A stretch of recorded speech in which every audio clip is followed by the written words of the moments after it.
அன்பார்ந்த நேயர்களே, வாருங்கள். இன்னைக்கு தினமும் மனமும் நிகழ்ச்சியில இந்த அவுல வச்சு ஒரு உப்புமா. அவுல் உப்புமாவா அப்படின்னு மூஞ்ச சுருக்காதீங்க.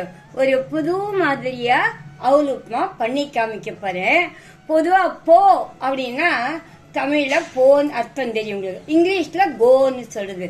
போகோன்னு அத சொல்லுவா ஹிந்தியில. அந்த போகோவை வா ரொம்ப டேஸ்டா இருக்க அப்படின்னு சாப்பிடும்படியா இருக்கும் நான் பண்ற இந்த உப்புமா. இந்த இதை எப்படி பண்றதுன்னு பார்க்கலாம். அதுக்கு முன்னாடி உங்களுக்கு எல்லாருக்கும் நான் சொல்லிக்க விரும்புறேன். இந்த சேனல் எல்லாருக்கும் உபயோகமா இருக்கணும்னுட்டு தான் ஆரம்பிச்சது. இப்ப இந்த உலகம் பூரா பார்த்துட்டு இருக்கா. எத்தனையோ பேர் வெளிநாட்டுல இருக்கிற பசங்கள்லாம் கூட நாங்க ஒரு ஃபங்க்ஷனுக்கோ எங்கேயோ ஒரு கோவிலுக்கோ எங்கேயோ போகும்போது எதேச்சியா பார்க்கும்போது ஐடென்டிஃபை பண்ணிட்டு அந்த சொல்றா, படிக்கிற பசங்க, பாட்டி நீங்க தெளிவா சொல்றீங்க, நன்னா இருக்கு, சுலபமா இருக்கு, உங்க இதை பார்த்துதான் நான் உங்க இங்க சமையல் பண்ணிக்கிறேன், நீங்க கண்டினியூ பண்ணி சொல்லுங்க பாட்டி, ஏன் அடிக்கடி நிறுத்திடுறீங்கோ அப்படின்னு கேக்குறா. அப்ப எல்லாரும் விரும்பி பார்க்கறதுனால எல்லாரும் சாப்பிடும்படியா தானே பண்ணி காமிக்கணும். அதனாலதான் எல்லாரும் விரும்பும்படியான நான் பண்ணி காமிச்சுட்டு இருக்கேன். அந்த விதத்துல இந்த அவலுக்கு என்னென்ன சாமான் வேணுங்கிறத பார்க்கலாம். இந்த டம்ளர்ல 2 டம்ளர் எடுத்துட்டு இருக்கேன். இப்போ இதுல 1 டம்ளர் அப்படின்னா 1 தக்காளி போடும். இப்போ 2 டம்ளர் ஆன 2 தக்காளி எடுத்துட்டு இருக்கேன். 1 உருளைக்கிழங்கு, 1 கேரட்டு, அதுக்கப்புறம் இந்த குடமிளகா, ஒரு பாதி குடமிளகா எடுத்துட்டு இருக்கேன். இந்த தக்காளிய மிக்சியில அரைச்சி ரசமா எடுத்துக்கோங்க. இப்போ இந்த டம்ளர்ல 1 சொன்னேன் இல்லையா, இதுக்கு 1.5 டம்ளர் தக்காளி ரசம் வேணும். அப்ப இந்த 2 டம்ளருக்கு 3 டம்ளர் தக்காளி ரசம் வேணும். தக்காளியை மிக்சியில அரைச்சி அந்த ஜலத்தை எடுத்து வச்சுக்கோங்க. இப்ப இது மெல்லிசா இருக்கு அவுலு. இதுவே கெட்டி அவுலா இருந்தா கொஞ்சம் முன்னாடி கொஞ்சமா வெந்நீர் கொட்டி ஊற வச்சிடுங்க. இல்லாட்டி இந்த அரைச்ச தக்காளி ரசத்திலேயே பாதி ரசம் எடுத்துட்டு ஊற வச்சிடுங்க. ஒரு 1/2 மணி ஊறித்தானா நல்லா ஆயிடும். அதனால முதல்ல இந்த காயெல்லாம் பொடிப்படியா திருத்தி வச்சுட்டு தக்காளியும் மிக்சியில அரைச்சி வச்சுக்கலாம். இப்போ வானாயில எண்ணெய் வச்சிருக்கேன். இது ரொம்ப எண்ணெய் இழுக்காது, கொஞ்சம் எண்ணெய் வச்சிருக்கேன். இப்போ எண்ணெய் காஞ்சதும் இதில் கடுகு உளுத்தம் பருப்பு போட்டு வெடிக்க விடணும். இப்போ எண்ணெய் காஞ்சிடுச்சான்னு பார்க்கலாம். இப்போ இந்த எண்ணெயில் இந்த கடுகை போடுறேன்.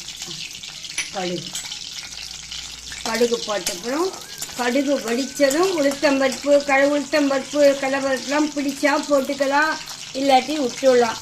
எல்லாம் வாசனையாக இருக்கும், அதனால தான் போடுறது. கடுகு வெடிக்கிறது.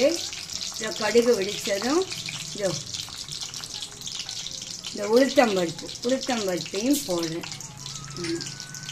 இந்த உளுத்தம்பருப்பு செவக்கட்டும். இப்போ கொஞ்சம் பெருங்காயம் போடலாம், அப்புறம் கொஞ்சம் பெருங்காயம் போடலாம். இப்போ கொஞ்சம் போட்டிருக்கேன், அப்புறமா கொஞ்சம் பெருங்காயம் போடலாம். நல்லா உளுத்தம்பருப்பு செவந்ததும் இந்த பச்சை மிளகா, இதுக்கு ரொம்ப காரம் வேண்டாம், 1 பச்சை மிளகா போரும். 1 டம்ளருக்கு 1 சின்ன பச்சை மிளகா போரும். இது 2 டம்ளர் ஆனதுனால நான் என்ன பண்ணியிருக்கேன், 2 சின்ன பச்சை மிளகா இது பண்ணியிருக்கேன். இதை பாருங்க, இதை போடுறேன்.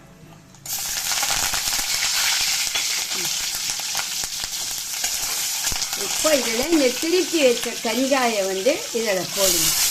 போட்டுட்டு இது கொஞ்ச நாள் வதங்கட்டும், வேகட்டும்.